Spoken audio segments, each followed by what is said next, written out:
My name is Michael Cunningham and I'm the Head of Computer Science here at the RGS. Thanks for choosing to have a look at the subject information, and I hope you find the following useful. So, our chosen A-level specification is the AQA A-level Computer Science with the course code of 7517. We have 9 lessons over a 2-week cycle, and they'll be divided at the start quite heavily in terms of the amount of practical programming we do, but after the first month or so there'll be an even split between the programming lessons and the theory lessons that we cover. We have 2 teachers that teach the A-level. There's myself, Mr. Cunningham, and Mr. Brandwood, both of us subject specialists with degrees in computer science and software development, and we have lots of experience in teaching this course. So, computer science at A-level is basically a really comprehensive study on how computers work and the art of computer systems development. The language we have chosen to use as our main programming language at A-level is C#. This gives all of our students that come to the school pretty much a level playing field, because many of them have learned Python prior to attending BRGS.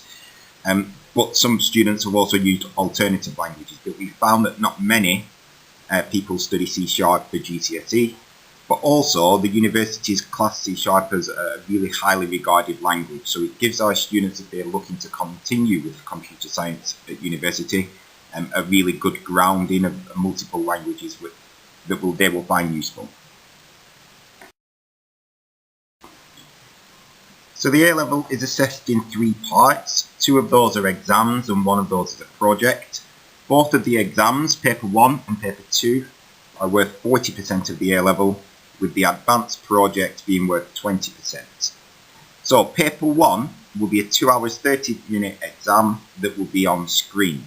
This means that you will take this exam in a computer room, and this is because you are tested on your ability to code, but also some theoretical elements from the course units covered below.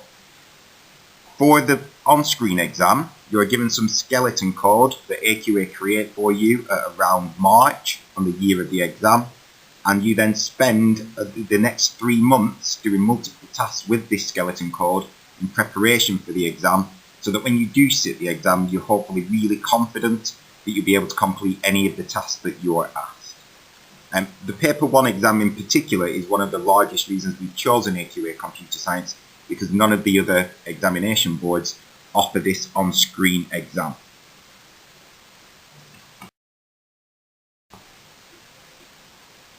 Paper 2 is a written exam, which will consist of short answer questions and longer answer questions, and these are taken from the units below. Many of these units, such as data representation and computer systems, you will have previously covered at GCSE if you studied computer science. However, at A-level, it does go into much more depth in each of these areas. There's new topics too, such as big data, which is very relevant in today's contemporary society, as well as functional programming, which is a completely different paradigm to what we're used to in terms of programming, because you're not allowed to use permanent data structures to store values. So hopefully, irrespective of whether you studied the course or not previously, you'll find all the content in here interesting and new. The final thing you will be assessed on is the project itself, and as I've mentioned previously, this is worth 20% of the overall A-level grade. The best thing about this project is you get to choose what it is that you do. We have complete, diverse projects which have been submitted previously, from games to apps. Some people like to do web development, but all we advise is that you choose something that you've got a genuine interest in, and then it doesn't quite feel as if it's the huge amount of work that it is. We will have time dedicated in lessons, particularly at the start of year 13, where many of our lessons will be focused around completing this project in class. However, do be aware that it takes a lot of work outside of lessons, maybe 2 or 3 times as more time than what you will have inside lessons to complete this to a high standard.